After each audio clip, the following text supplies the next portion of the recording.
तो बच्चों हम पढ़ रहे हैं क्लास 11th का chapter number 2 motion in a straight line. आज बात करेंगे हम वेलोसिटी की। लास्ट वीडियो में हमने स्पीड के बारे में पढ़ा था। ठीक है, तो आज है हमारा टॉपिक वेलोसिटी। पहले देखते हैं डेफिनेशन क्या है, वेलोसिटी क्या है, और उसके बाद उसके डिफरेंट टाइप्स हम डिस्कस करेंगे और आगे फिर कुछ क्वेश्चंस भी करेंगे। तो डेफिनेशन क्या कहता है वेलोसिटी का कि velocity is the rate of change of position of an object with time in a given direction. तो वेलोसिटी क्या है? Rate of change of position है। वेलोसिटी का एक बेसिक मीनिंग हमारे पास क्या आ गया? It is rate of change of position. किसी ऑब्जेक्ट का rate of change of position time के साथ, वो भी किसी स्पेसिफिक डायरेक्शन में, किसी गिवन डायरेक्शन में। सेम चीज को कैसे डिफाइन किया जा सकता है? Speed of an object in a given direction, है ना। वेलोसिटी को हम क्या बोल सकते हैं? It is the speed of an object in a given direction. माने हम ऐसा भी बोल सकते हैं कि speed with direction he velocity है। अगर हम लिखना चाहें तो हम ऐसे भी लिख सकते हैं कि स्पीड विद डायरेक्शन। अगर स्पीड विद डायरेक्शन है तो ये क्या है? वेलोसिटी है। और हम क्या लिख सकते हैं? It can be written as displacement covered per unit time. माने हम ये भी लिख सकते हैं कि velocity is displacement divided by time. ठीक है, velocity is displacement per unit time, per unit time. ठीक, वेलोसिटी से रिलेटेड कुछ बेसिक चीजें। It has both magnitude and direction. Velocity का मैग्नीट्यूड और डायरेक्शन दोनों होता है। It can be positive, zero और नेगेटिव। ये पॉजिटिव, जीरो, नेगेटिव सब कुछ हो सकता है। क्यों? क्योंकि डिस्प्लेसमेंट अपॉन टाइम है। Displacement can be zero, can be positive, can be negative. ये बात हम डिस्कस कर चुके हैं। तो वेलोसिटी भी पॉजिटिव, जीरो, नेगेटिव हो सकता है, जबकि स्पीड सिर्फ पॉजिटिव होता है और अगर रुकी हुई बॉडी है, रेस्ट पे है, तो जीरो होगा। एसआई यूनिट क्या है? मीटर पर सेकंड। डिस्प्लेसमेंट का यूनिट मीटर, टाइम का यूनिट सेकंड, तो मीटर पर सेकंड। और स्पीड का भी यूनिट यही होता है। तो स्पीड और वेलोसिटी का यूनिट सेम होता है। तो डायमेंशनल फॉर्मूला भी सेम ही रहेगा। मीटर माने लेंथ, सेकंड माने टाइम, तो एल टी माइनस वन। ये क्या आ गया? ये हमारा डायमेंशनल फॉर्मूला आ गया। ठीक है, नेक्स्ट हमारे पास आता है डिफरेंट टाइप्स ऑफ वेलोसिटीज, जिसमें पहला क्या है? Instantaneous velocity. हर किसी को पता है इंस्टेंटेनियस माने किसी पर्टिकुलर इंस्टेंट ऑफ टाइम पे, है ना। किसी पर्टिकुलर टाइम पे जो वेलोसिटी है उसको क्या बोलेंगे हम? Instantaneous velocity. The velocity of an object at a particular instant of time. तो बेसिकली ये जो इंस्टेंटेनियस वेलोसिटी है, ये वही है क्या? The rate of change of position. ये क्या है? The rate of change of position, ये वही है। ठीक है, rate of change, rate of change of position. ये इंस्टेंटेनियस हमारा जो वैल्यू आ जाता है। इसको हम लिखते कैसे हैं? It can be written as v is equal to dx by dt। dx by dt, जब x दिया होगा तो v is equal to dx by dt। कई बार s दिया रहता है। अगर s डिस्प्लेसमेंट को कई बार s से हम डिनोट करते हैं, तो जब s से डिनोट करेंगे तो ds बाई dt लिखा होगा, तो ये भी ठीक है। v is equal to ds by dt और v is equal to dx by dt, जो भी दिया रहेगा क्वेश्चन के हिसाब से हम देख लेंगे। नेक्स्ट आता है एवरेज वेलोसिटी। एवरेज क्या होता है? जैसे एवरेज स्पीड थी total distance upon total time, वैसे ही एवरेज वेलोसिटी होती है। तो जो एवरेज वेलोसिटी होगी हमारी, एवरेज वेलोसिटी, एवरेज के लिए लगाते हैं डेल्टा। एवरेज क्या होती है? एवरेज रेट चेंज के लिए डेल्टा लगाते हैं, और इंस्टेंटेनियस रेट चेंज के लिए क्या लगाते हैं? dx by dt, differentiation. तो एवरेज के लिए क्या लिखेंगे? Delta x upon delta T, ऐसे लिख देंगे। और इसका मतलब क्या है? x2 minus x1 divided by t2 minus t1। तो एवरेज रेट चेंज जब हो जाएगा तो वो एवरेज वेलोसिटी हो गई। अच्छा, इसी चीज को ऐसे भी लिखते हैं, सेम चीज को ऐसे भी लिखेंगे हम, या तो total displacement upon total time. Total displacement upon total time. ठीक, डिपेंड करेगा क्वेश्चन पे कि किस तरह से हम ये फॉर्मूला यूज करेंगे। उसके लिए हम प्रैक्टिस करेंगे आगे। एवरेज वेलोसिटी माने अगर x का एक्सप्रेशन दिया हुआ है तो delta x upon delta T, that is x2 minus x1 divided by t2 minus t1। अगर कुछ इंफॉर्मेशन दी हुई है और फिगर के फॉर्म में या कुछ और, तो total displacement upon total time भी हम लिख सकते हैं, जिस तरह से एवरेज स्पीड को लिखते थे, total distance upon total time. Clear? Uniform velocity, अगर वेलोसिटी जो है equal displacement, equal intervals of time में हो रही है, तो हम बोलेंगे ये यूनिफॉर्म वेलोसिटी है। ठीक है, चाहे इंटरवल जितना मर्जी स्मॉल हो, अगर इक्वल डिस्प्लेसमेंट होती है इक्वल इंटरवल ऑफ टाइम के लिए, तो हम बोलेंगे कि वेलोसिटी कैसी है? यूनिफॉर्म है। और वेरिएबल है माने अगर ऐसा नहीं हो रहा है, अगर equal displacement in equal interval of time में नहीं हो रही है तो हम बोलेंगे वो वेरिएबल वेलोसिटी है। और दूसरी चीज, अगर वेलोसिटी जो है वो चेंज हो रही है तो वेरिएबल वेलोसिटी। यूनिफॉर्म का मतलब होता है कांस्टेंट और वेरिएबल का मतलब चेंजिंग। तो वेरिएबल वेलोसिटी माने चेंजिंग वेलोसिटी। अब वेलोसिटी जो चेंज होती है ना, वेरिएबल वेलोसिटी माने कैसी वेलोसिटी, चेंजिंग वेलोसिटी। वेलोसिटी जो चेंज हो सकती है वो तीन तरह से हो सकती है, या तो स्पीड का मैग्नीट्यूड चेंज हो जाए, माने या तो स्पीड चेंज हो जाए, या तो क्या हो जाए, स्पीड। स्पीड चेंज होना मतलब वैल्यू चेंज होना, या तो वैल्यू चेंज हो गई 10 12 15 वैल्यू चेंज हो जाए, या डायरेक्शन ऑफ मोशन चेंज हो जाए। डायरेक्शन ऑफ मोशन माने पहले ऑब्जेक्ट स्ट्रेट लाइन में चल रहा था, फिर उसने लेफ्ट टर्न या राइट टर्न ले लिया, या ऑब्जेक्ट का अगर डायरेक्शन चेंज हो जाए किसी भी सेंस में, या दोनों ही चेंज हो जाए। तो तीन कंडीशन बन सकती हैं वेलोसिटी कब कब चेंज हो सकती है, या तो मैग्नीट्यूड चेंज हो जाए माने वैल्यू चेंज हो जाए, या डायरेक्शन ऑफ मोशन चेंज हो जाए, और या दोनों चेंज हो जाए, मैग्नीट्यूड भी और डायरेक्शन भी। ठीक है, तो ये हमारा टाइप्स ऑफ वेलोसिटी आ गया। नेक्स्ट हमारे पास एक नोट है, when an object moves along a straight line and in the same direction. In the same direction माने वो डायरेक्शन चेंज नहीं कर रहा है, ये बात यहां पे नोट करने वाली है कि डायरेक्शन चेंज नहीं हो रही। अगर एक ऑब्जेक्ट सीधी स्ट्रेट लाइन में चल रहा है विदाउट चेंजिंग डायरेक्शन, वो रिटर्न भी नहीं हो रहा है, बस इसी एक ही डायरेक्शन में दौड़े जा रहा है, लेफ्ट से यहां से चला और यहां तक, ए पॉइंट से बी पॉइंट तक एक ही डायरेक्शन में चल रहा है, ना तो वो मूव बैक कर रहा है, ना कोई लेफ्ट टर्न या राइट टर्न ले रहा है। तो ऐसे केस में डिस्टेंस और डिस्प्लेसमेंट एक ही चीज होगा। तो ऐसे केस में स्पीड और वेलोसिटी, या जो एवरेज स्पीड और एवरेज वेलोसिटी है वो क्या होगी, एक ही चीज होगी। ठीक है, तो ऐसे केस के लिए हम बोलते हैं कि जो एवरेज स्पीड है, जो क्या है हमारी एवरेज स्पीड जो है, वही क्या है, it is equal to magnitude of average velocity. Magnitude of average velocity. Magnitude की बात क्यों कर रहे हैं, क्योंकि वेलोसिटी कैन बी नेगेटिव, तो हम उसके मैग्नीट्यूड की बात कर रहे हैं, वैल्यू वैल्यू को कंपेयर कर रहे हैं। जैसे distance will be equal to magnitude of displacement. ठीक है, उसी तरह से ऐसे केस के लिए motion in a straight line in single direction, एक स्ट्रेट डायरेक्शन में। ठीक, फिर यूनिफॉर्म मोशन क्या होता है, जब ऑब्जेक्ट इक्वल डिस्टेंस कवर करता है इक्वल इंटरवल्स ऑफ टाइम में, तो हम बोलते हैं ये यूनिफॉर्म मोशन है, चाहे इंटरवल जितने मर्जी स्मॉल क्यों ना हो। और ये चीज भी आप छोटी क्लास में, 9th क्लास में बिल्कुल पढ़ चुके हो, 9th में भी ये चैप्टर है मोशन नाम से, तो उसमें भी ये चीज आपको समझ आई होगी। यूनिफॉर्म मोशन का मतलब है सेम स्पीड। यूनिफॉर्म मोशन का अगर बेसिक मतलब बताएं तो इसका मतलब होता है कांस्टेंट स्पीड।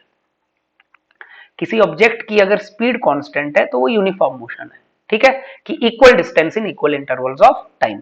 और अदरवाइज नॉन यूनिफॉर्म मोशन है कि अगर उसकी स्पीड कांस्टेंट नहीं है तो उसको हम क्या बोलेंगे, वो नॉन यूनिफॉर्म मोशन है। ठीक है, चलो, और नॉन यूनिफॉर्म मोशन आगे लिखा हुआ है नीचे देखो, an object is said to be non uniform motion if its velocity changes with time. इसकी वेलोसिटी, स्पीड की जगह ये ज्यादा accurate, if its velocity changes with time. और वेलोसिटी चेंज कैसे हो सकती है वो मैंने आपको बता दिया, या तो स्पीड की वैल्यू चेंज हो, या डायरेक्शन चेंज हो, या दोनों ही चेंज हो, वैल्यू और डायरेक्शन। ठीक है, तो नॉन यूनिफॉर्म मोशन मतलब जिसमें वेलोसिटी क्या होती है, चेंज हो जाती है। ठीक है, और वेलोसिटी तीन तरीके से चेंज, या तो मैग्नीट्यूड चेंज हो, या डायरेक्शन, या दोनों। In uniform motion the instantaneous velocity is equal to average velocity at all times. ठीक है, यूनिफॉर्म मोशन का मतलब है कि हर पॉइंट पे ही वेलोसिटी सेम है। हर पॉइंट पे वेलोसिटी अगर सेम है तो एवरेज, एवरेज तो तभी निकालते हैं चीजों की जब चीजें अलग अलग हों, 10 प्लस 15 प्लस 20 उनकी एवरेज। अब चीज अगर 10 की ही स्पीड है तो उसका एवरेज निकालने का कोई मतलब नहीं है, सेम ही आएगा। तो एवरेज वेलोसिटी और इंस्टेंटेनियस वेलोसिटी ऐसे केस में, माने यूनिफॉर्म मोशन के केस में क्या आएगी, एक सेम ही चीज आएगी। For an object in uniform motion no force is required to maintain its motion. अगर कोई ऑब्जेक्ट यूनिफॉर्म मोशन में है then no force is required to maintain its motion. Uniform motion का मतलब क्या है, constant velocity, same velocity. Same velocity है तो माने एक्सेलरेशन क्या है, जीरो है, और जीरो एक्सेलरेशन माने कोई भी फोर्स की रिक्वायरमेंट नहीं है वहां पे। ठीक है, ये सबको पता होगा कि यूनिफॉर्म वेलोसिटी, यूनिफॉर्म वेलोसिटी का मतलब नो एक्सेलरेशन, नो एक्सेलरेशन माने नो फोर्स। ठीक, चलिए, तो ये हो गए हमारे बेसिक्स वेलोसिटी से रिलेटेड। इसमें कोई खास बात नहीं है, दो चीजें याद रखनी है। क्या दो चीजें याद रखनी है, इंस्टेंटेनियस वेलोसिटी का फॉर्मूला क्या बनता है, dx by dt। Average velocity का फॉर्मूला क्या बनता है, delta x by delta t। और total displacement upon total time. Clear, example करेंगे, क्वेश्चंस करेंगे तो और हमें क्लैरिटी आएगी। पहला क्वेश्चन क्या है? पहला क्वेश्चन ये आपका, the position of an object moving along x axis is given by x is equal to a plus b t square. हमें ये चीज गिवन है कि एक्स क्या है पोजीशन, और ये कैसे गिवन है, ए प्लस बी टी का square, where a is equal to 8.5 and b is equal to 2.5। तो हम इसी एक्सप्रेशन को ऐसे लिख सकते हैं कि इट इज 8.5, ए की जगह 8.5 प्लस 2.5 टी का square, and T is measured in seconds, माने स्टैंडर्ड यूनिट्स हैं सारे। What is the velocity at t equal to 0 and t equal to 2 seconds? तो पहला पार्ट जो क्वेश्चन का है, ये फर्स्ट पार्ट है बेसिकली। फर्स्ट पार्ट में हमसे क्या पूछता है कि वेलोसिटी बताओ आप। फर्स्ट पार्ट में हमें निकालनी है वेलोसिटी, ठीक है। वेलोसिटी निकालनी है कहां पे? तो पहले निकालनी है हमें at t equal to 0, at t equal to 0। X का एक्सप्रेशन दिया हुआ है, अगर आप गौर से देखेंगे तो हमें एक्सप्रेशन किसका दिया हुआ है, पोजीशन का एक्सप्रेशन दिया हुआ है। पोजीशन के एक्सप्रेशन से पहले मैं वेलोसिटी निकाल लूं, तो पोजीशन के एक्सप्रेशन से वेलोसिटी निकालना बिल्कुल आसान है। Velocity is equal to dx by dt, dx by dt माने डिफरेंशिएशन, तो d बाई dt, और x की वैल्यू कितनी है 8.5 प्लस 2.5 t का स्क्वायर। क्लियर? अब डिफरेंशिएशन के रूल आपको पता है, अगर बीच में प्लस लगा हो तो अलग अलग से डिफरेंशिएशन की जा सकती है। तो साइड में मैं डिफरेंशिएशन अलग अलग से कर देता हूं। जो बच्चे डायरेक्टली डिफरेंशिएशन लिख सकते हैं तो वो डायरेक्ट भी लिख सकते हैं, 2.5 टी का स्क्वायर, ठीक है। अकेले कांस्टेंट की differentiation 0 plus constant multiplied by a variable, time के साथ मल्टीप्लाइड है तो constant is taken out, constant को बाहर कंसीडर करते हैं, और डिफरेंशिएशन होती है सिर्फ वेरिएबल की।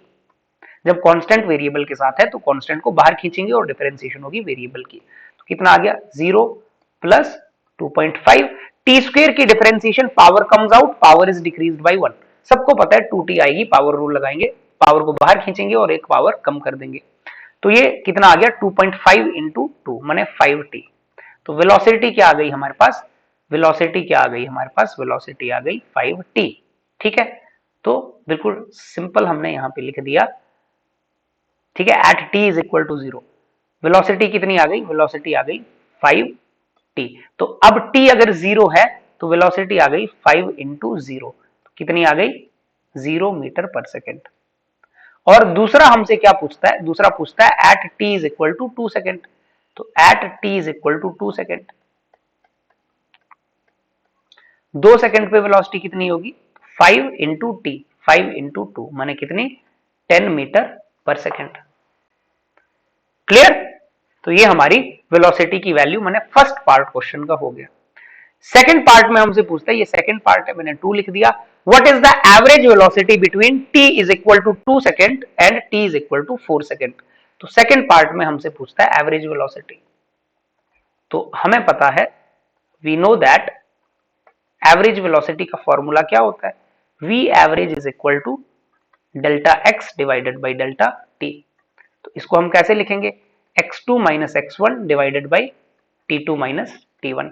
अब यहां पर जो इंफॉर्मेशन हमारे पास गिवन है वो क्या गिवन है, यहां गिवन है हियर इनिशियल टाइम कितना है, इनिशियल टाइम है 2 सेकेंड, और फाइनल टाइम t2 कितना है, फाइनल टाइम है 4 सेकेंड। x1 और x2 की वैल्यू निकाल लेते हैं। नाउ x1 अगर निकालना है, x1 का मतलब है t को क्या पुट करेंगे 2 पुट करेंगे, t1 पुट करेंगे, कहां पे पुट करेंगे x के फॉर्मूले में, x के फॉर्मूले में 8.5 प्लस 2.5 टी का स्क्वायर। तो कितना आ गया 8.5 प्लस 2.5 टी का स्क्वायर, टी स्क्वायर माने किसका स्क्वायर 2 स्क्वायर। तो कितनी आ गई ये वैल्यू आ गई 8.5 प्लस 2.5 इंटू 2 का स्क्वायर माने 4। तो ये आ गया 2.5 इंटू 4 कितना आ गया हमारे पास 8.5, 2.5 इंटू 4 आ गया 10। तो ये वैल्यू आ गई हमारी x1 की कितनी 10 प्लस 8 18.5 मीटर। सिमिलरली x2 निकालते हैं, x2 का मतलब है जब टाइम को क्या भरेंगे t2 भरेंगे 4 सेकेंड, तो टाइम की वैल्यू भरेंगे तो ये कितना आ गया 8.5 प्लस 2.5 इंटू टी का स्क्वायर, टी माने कितना है हमारा 4, 4 का स्क्वायर, तो ये कितना आ गया 8.5 प्लस 2.5 इंटू 4 का स्क्वायर 16, और ये कितना आ गया 8.5 प्लस 2.5 इंटू 16, तो ये वैल्यू कितनी आ गई 40, 40, और यहां से x2 कितना आ गया 40 प्लस 8.5 माने 48.5 मीटर। क्लियर? तो ये वैल्यूज अगर आप पुट करोगे easily, therefore V average is equal to x2 minus x1, x2 कितना आ गया 48.5 माइनस x1 कितना है 18.5 divided by T2 minus T1, 4 minus 2, कितना आ गया ये 30 divided by 2, that is 15 metre per second.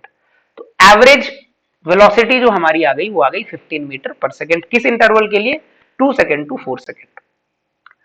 ठीक है, तो इस तरह का क्वेश्चन आपको पेपर में देखने को मिल सकता है आपने, और ये एनसीईआरटी सॉल्व्ड एग्जांपल है।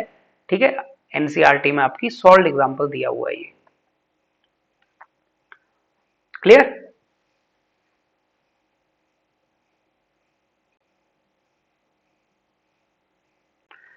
चलिए इसके बाद आते हैं क्वेश्चन नंबर 2 पे। क्वेश्चन नंबर 2 क्या है, the displacement in metre of a particle moving along x axis is given by x is equal to 18t plus 5t square. तो x हमारे पास दिया हुआ है, कहता है ये डिस्प्लेसमेंट है। अब इसने बोल रखा है कि ये क्या है, डिस्प्लेसमेंट है, x कितना है 18t plus 5t square, 18t plus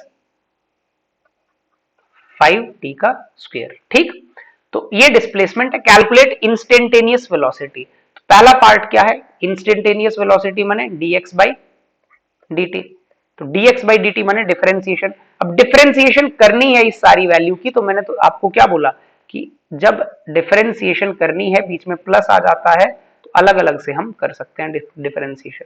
ठीक है, तो कर देते हैं differentiation, d by dt of 18t plus d by dt of 5t square.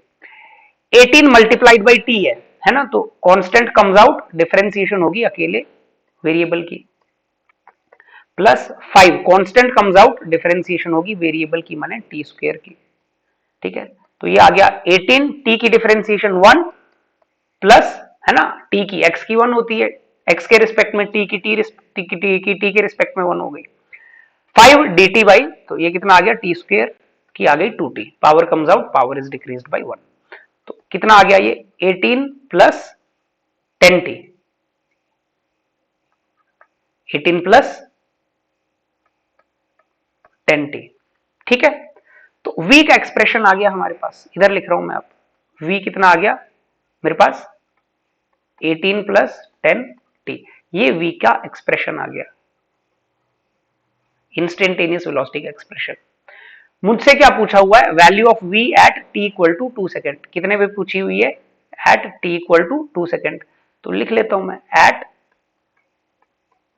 t is equal to 2 second. जब t की वैल्यू 2 सेकेंड में पुट करूंगा तो v कितना हो जाएगा 18 प्लस 10 इंटू 2, कितना हो गया ये 18 प्लस 20 माने 38, तो v की वैल्यू कितनी आ गई 38 मीटर पर सेकेंड। तो इंस्टेंटेनियस वेलोसिटी हमारी कितनी आ गई 38 मीटर पर सेकेंड। ये पहले पार्ट का आंसर आ गया, फर्स्ट पार्ट का आपका 38 मीटर पर सेकेंड। ठीक है, सेकंड पार्ट में पूछा average velocity between t equal to 2 second and t equal to 3 second. Second part में क्या करेंगे हम, एवरेज वेलोसिटी, एवरेज वेलोसिटी का फॉर्मूला सबको पता है, delta x by delta t. Clear, तो ये कितना आ जाएगा, ये आ जाएगा x2 minus x1 divided by t2 minus t1। ठीक है, x2 का क्या मतलब है, सीधे सीधे मैं वैल्यू पुट कर देता हूं। ठीक है, x2 का क्या मतलब है भाई, x2 का मतलब है, वैल्यू पुट कर देते हैं। ठीक है, x2 का मतलब क्या है कि टाइम की वैल्यू t2 है, ये क्या है t2 फाइनल टाइम, और ये क्या है t1 इनिशियल टाइम। तो x2 का मतलब है कि टाइम की वैल्यू t2 भर दो, तो टाइम की वैल्यू 3 रख दो, 18 इंटू 3 कितना हो गया 18 3 54, तो इसको मैंने लिख दिया 54 प्लस 5 इंटू टी का स्क्वायर, 5 इंटू 3 का स्क्वायर, 3 का स्क्वायर 9, 9 5 जा 45, तो ये आ गया x2 माइनस x1। x1 माने वैल्यू कितनी रखेंगे, t1 रखेंगे, t1 कितना है 2 सेकेंड, तो t की वैल्यू 2 रखते हैं, 18 इंटू 2 36 प्लस 5 इंटू 2 का स्क्वायर, 2 का स्क्वायर 4, 4 5 जा 20। ठीक, अब डायरेक्ट पुट कर दे रहा हूं वैल्यू में, आप इतना कैलकुलेशन कर सकते हैं। t2 माइनस t1 माने 3 माइनस 2, 3 माइनस 2, इसको कैलकुलेट कर लोगे तो इजीली आंसर आ जाएगा, इसमें कोई बड़ी बात नहीं है, कैलकुलेट कर लेते हैं अगर करना है तो, लेकिन इजीली 54 प्लस 45 कितना हो गया 99 माइनस 36 प्लस 20 कितना हो गया 56 डिवाइडेड बाई 1। ठीक है, और ये वैल्यू कितनी आ जाती है यहां पे करते हैं, ये वैल्यू कितनी आ गई 43 मीटर पर सेकेंड। तो average velocity for interval 2 second to 3 second कितनी आ गई 43 मीटर पर सेकेंड। ठीक, बिल्कुल सिंपल क्वेश्चन, जो दो हमने फॉर्मूले देखे उन पे बेस्ड, फर्स्ट और ये यहां पे आ गया आपका सेकेंड पार्ट ये यहां से।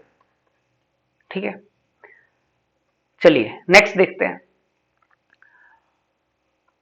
A man walks on a straight road from his home to a market 2.5 kilometre away with a speed of 5 kilometre per hour. तो एक आदमी है, उसका घर है कहीं पे, ठीक है, यहां पे मान लो आदमी का क्या है घर है, और वो स्ट्रेट रोड में चलता है सीधे, और यहां कहीं क्या है मार्केट है। ठीक है, स्ट्रेट रोड, मार्केट और घर के बीच की दूरी कितनी है 2.5 किलोमीटर की दूरी है, और जाते टाइम उसकी स्पीड है 5 किलोमीटर पर आवर की स्पीड से वो आदमी जाता है। तो जाते टाइम उसकी स्पीड मान लो ये है v1 जाने की स्पीड, और ये दिया हुआ है कि भाई ये v1 क्या है 5 किलोमीटर पर आवर है, जाते वक्त की स्पीड कितनी है 5 किलोमीटर पर आवर है। फाइंडिंग द मार्केट क्लोज है, he instantly turns and walk back home with speed of 7.5। तो मार्केट क्लोज है तो ये आदमी वापस आ जाता है कुछ v2 स्पीड से, और कितनी स्पीड से वापस आ रहा है ये 7.5 किलोमीटर पर आवर है ना, तेजी से वापस आ रहा है स्पीड बढ़ा के, क्योंकि मार्केट क्लोज है तो v2 स्पीड से वापस आ रहा है। What is the magnitude of average velocity, पहला पार्ट क्या पूछता है what is the magnitude of average velocity, इसमें कुछ भी नहीं है, सीधा ही जीरो लिख सकते हैं। क्यों, देखो पहले पार्ट में एवरेज वेलोसिटी की बात कर रहा है भाई, एवरेज वेलोसिटी क्या माने total displacement upon total time. अब यहाँ पे x का एक्सप्रेशन थोड़ी है जो delta x by delta T लिखेंगे, यहां पे लिखेंगे total displacement divided by total time.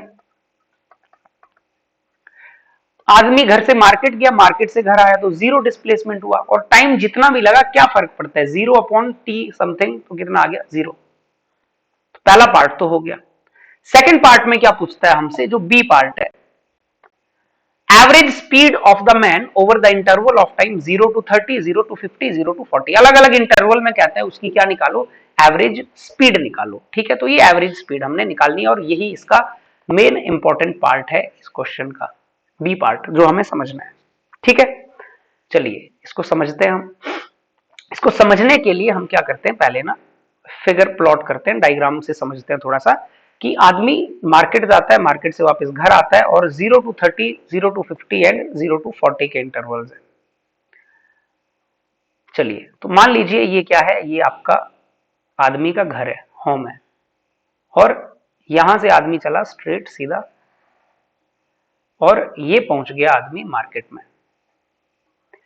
घर से मार्केट की दूरी दी हुई है 2.5 किलोमीटर है, ठीक है, उसमें कोई बात नहीं है, वो 2.5 किलोमीटर, चलो लिख देता हूं यहां पे। किस स्पीड से आदमी जा रहा है, आदमी जा रहा है आगे की तरफ, जब उसकी आगे जा रहा है वो, जब मार्केट की तरफ जा रहा है तो वो जा रहा है 5 किलोमीटर पर आवर की स्पीड से। ठीक है, और जब रिटर्न आ रहा है, मार्केट क्लोज है, तो वो कितने स्पीड से आ रहा है 7 किलोमीटर पर आवर की स्पीड से आ रहा है। ठीक है, जाते टाइम उसकी स्पीड क्या है 5 की है, और आते टाइम उसकी स्पीड क्या है 7.5 की स्पीड है। ठीक है, आदमी को घर से मार्केट पहुंचने में टाइम कितना लगता है वो टाइम हम निकाल लेते हैं, आदमी को घर से मार्केट पहुंचने में टाइम कितना लगता है। ठीक है, तो टाइम की बात करते हैं, टाइम पहले home to market, home to market जो टाइम है, लेट्स से इसको मैं T1 बोलता हूं। ये टाइम कितना लगेगा? ये टाइम आपका क्या होता है? देखो स्पीड होती है डिस्टेंस अपॉन टाइम, तो टाइम क्या हो गया? Distance upon speed. तो टाइम हो गया आपका डिस्टेंस अपॉन स्पीड, तो ये हो गया आपका हाफ आवर। आधा घंटा लगा आदमी को, ठीक है, आधा घंटा माने 30 मिनट। अगर मिनट में बात करें तो कितने? 30 मिनट। और दूसरा मार्केट टू होम, वापस आ रहा है मार्केट टू होम, तो लेट से टाइम लगता है T2, और डिस्टेंस तो उतनी रहेगी। मार्केट से घर आने के लिए भी दूरी क्या है? सेम, क्योंकि रास्ता सेम है। 2.5 डिवाइडेड बाई स्पीड उसकी बदल गई है 7.5, तो ये हो गया 1/3 आर। 1/3 आर माने 60/3, 20 मिनट्स। तो आदमी को वापस आने में लगते हैं 20 मिनट। जाने के 30 मिनट लगे, आने के 20 मिनट लगे, टोटल लगा 50 मिनट का वक्त। ठीक है, चलिए अब क्वेश्चन पे आते हैं। पहले केस में बोलते हैं एवरेज स्पीड निकालनी है over the interval of 0 to 30। पहले देखते हैं 0 to 30, ठीक है, बी पार्ट डिस्कस कर रहे हैं हम। पहले देखते हैं पहला जो है 0 to 30 मिनट। अच्छा, 0 to 30 मिनट का अगर आप इंटरवल देखो भाई, 30 मिनट बाद तो आदमी कहां पहुंचा हुआ है? 30 मिनट बाद तो आदमी यहां पे पहुंचा हुआ है मार्केट में। 30 मिनट तो उसको मार्केट पहुंचने में ही लग जा रहे हैं। तो होम टू मार्केट तो वो एक फिक्स स्पीड से जा रहा है। कितनी स्पीड से? 5 की स्पीड से। तो जब एक फिक्स स्पीड से जा रहा है तो उसका एवरेज क्या निकालना? वही एवरेज वैल्यू है, वही क्या है? Instantaneous value. तो इस केस के लिए जो एवरेज स्पीड आएगी, जो आपकी एवरेज स्पीड आप निकालना भी चाहेंगे तो भी वही आएगी। माने अगर आप ऐसे भी करोगे कि total distance upon total time, आप फॉर्मूला लगाओ टोटल डिस्टेंस अपॉन अगर टोटल टाइम, तो भी वही आएगी। टोटल डिस्टेंस कितना है घर से मार्केट? 2.5 किलोमीटर। टोटल टाइम कितना लग रहा है? आधा घंटा। ठीक है, तो ये कितना आ गया? 5 किलोमीटर पर आवर। और वैसे भी क्योंकि स्पीड चेंज ही नहीं हो रही है घर से मार्केट जाते टाइम, तो एवरेज और इंस्टेंटेनियस एक ही बात होगी। सेकेंड पार्ट हमसे पूछता है 0 to 50 मिनट। सेकेंड पार्ट में क्या पूछता है? 0 to 50 मिनट। अब 0 to 50 मिनट पूछता है तो एवरेज स्पीड हम इजीली निकाल लेंगे। कैसे? टोटल डिस्टेंस 0 to 50 माने क्या? देखो 0 से 30 मिनट लग गए आदमी को कहां पहुंचने में? मार्केट। मार्केट से वापस आने में इसको 20 मिनट और लगते हैं, तो 30 + 20 हो गया 50। तो 50 मिनट पे तो ये वापस घर पे पहुंच गया। ठीक है, जाने में 30 मिनट, आने में 20 मिनट, तो 50 मिनट पे तो वापस घर पे पहुंच गया। तो टोटल डिस्टेंस कितना होगा? जाने का 2.5 प्लस आने का 2.5 divided by total time 50 minute. Total time कितना लग रहा है? 50 मिनट। और 50 मिनट तो नहीं लिखेंगे, आवर्स में लिखेंगे। आवर्स में कैसे लिखेंगे? 50 डिवाइडेड बाई 60 आर, क्योंकि टाइम तो आवर्स में लिखेंगे हम। 50 डिवाइडेड बाई 60 तो कितना हो गया? 5 डिवाइडेड बाई 5/6, कितना हो गया? 6 ऊपर चला जाएगा, 6 इंटू 5 डिवाइडेड बाई 5, 5 5 कैंसिल हो गया, तो ये आ गया 6 किलोमीटर पर आवर। क्लियर? अब तीसरा पार्ट हमसे पूछता है कि 0 to 40 मिनट्स। तो थर्ड पार्ट देखते हैं। थर्ड पार्ट है 0 to 40 minutes. 0 to 40 minute.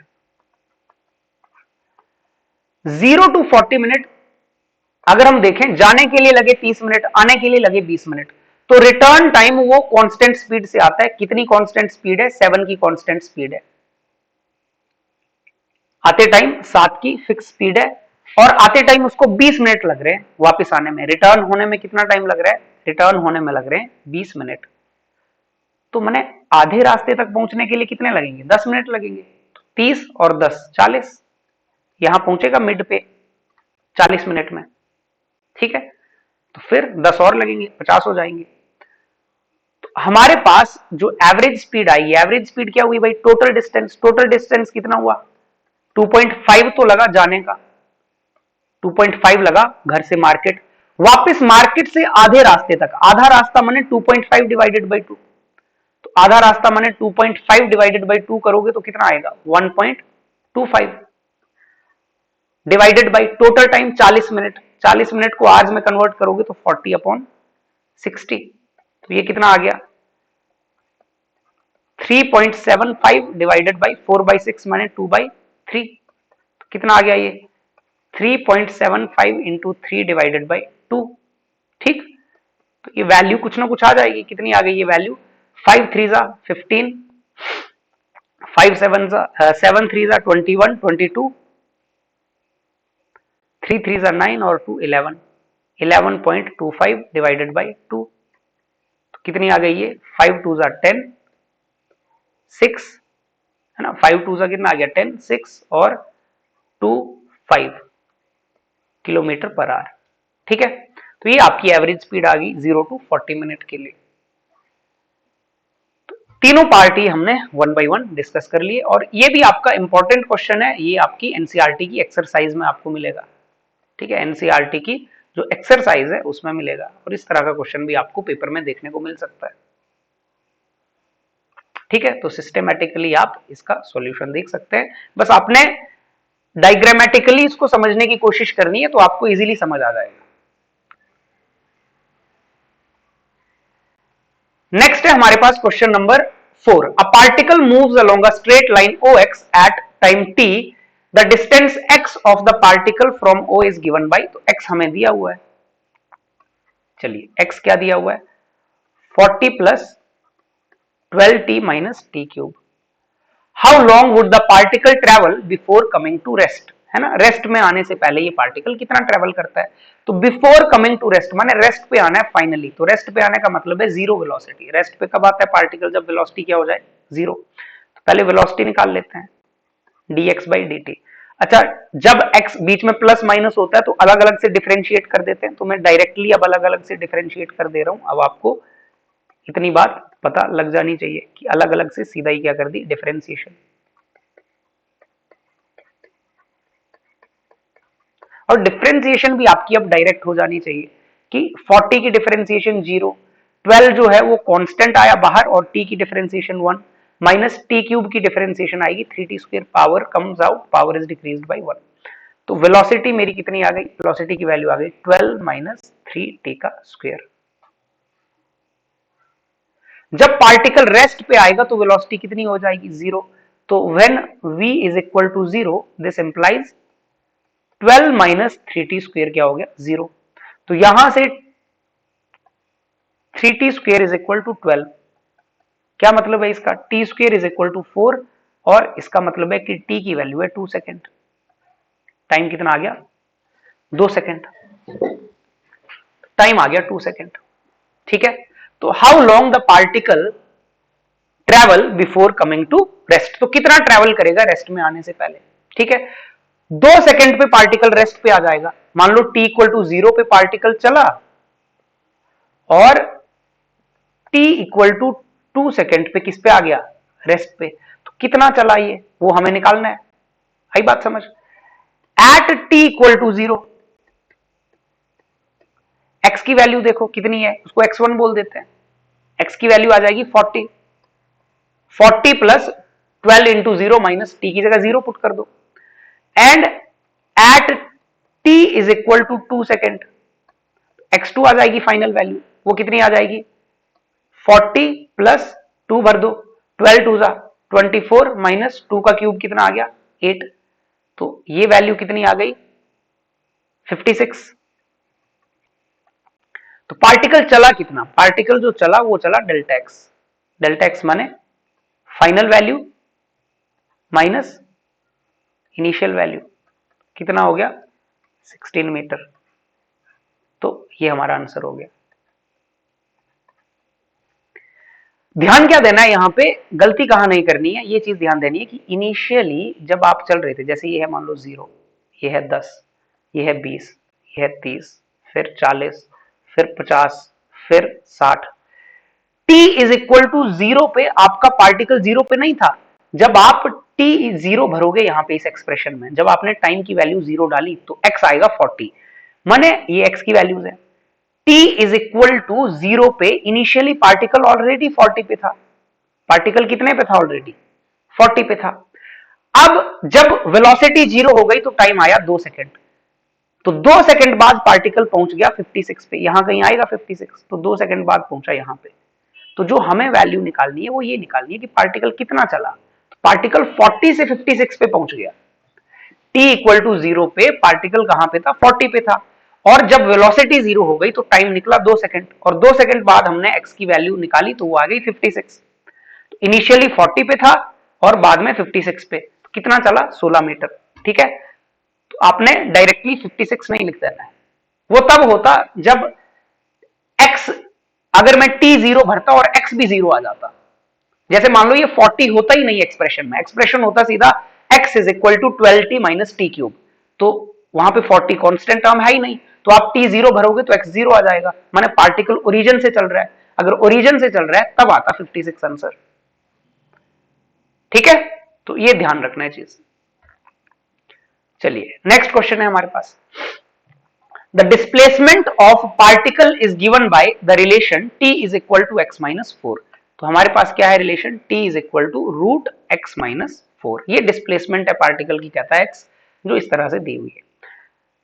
x metre में है, टाइम सेकंड में है। The displacement of the particle when its velocity is 0। तो कहता है पार्टिकल की डिस्प्लेसमेंट क्या होगी जब उसकी वेलोसिटी 0 हो जाएगी। तो अगेन सेम तरह का क्वेश्चन है, लेकिन अभी हमें एक्सप्रेशन को थोड़ा सा सिंप्लीफाई करना पड़ेगा। कैसे सिंप्लीफाई करेंगे, क्योंकि रूट खत्म करना पड़ेगा x निकालने के लिए, तो स्क्वेयरिंग करेंगे। रूट खत्म करने के लिए क्या करते हैं, स्क्वेयरिंग बोथ साइड्स। जब स्क्वेयरिंग बोथ साइड करता हूं तो लेफ्ट साइड का स्क्वेयर करता हूं तो टी स्क्वेयर, राइट साइड का स्क्वेयर करता हूं तो रूट खत्म हो गया। यहां से मैंने x का एक्सप्रेशन निकाल दिया, x को एक साइड रख लिया, 4 को दूसरी तरफ ऐड कर दिया, तो ये आ गया मेरा एक्सप्रेशन किसका, x का।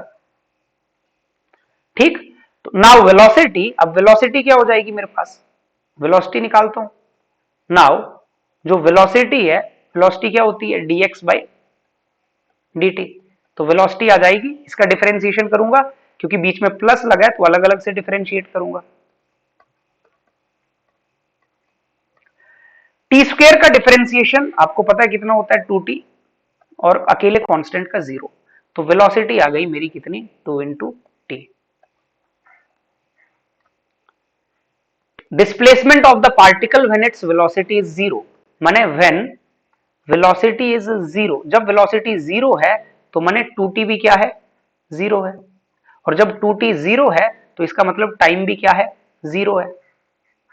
और जब टाइम 0 है, जब टाइम हमारे पास 0 सेकेंड है, तो उस टाइम डिस्प्लेसमेंट कितनी होगी, डिस्प्लेसमेंट दिया हुआ है ना क्वेश्चन में, माने x क्या है, डिस्प्लेसमेंट है, तो x कितना होगा, x था टी स्क्वेयर प्लस 4, माने x की वैल्यू आएगी 0 का स्क्वेयर प्लस 4, तो x कितना आ गया, 4 मीटर।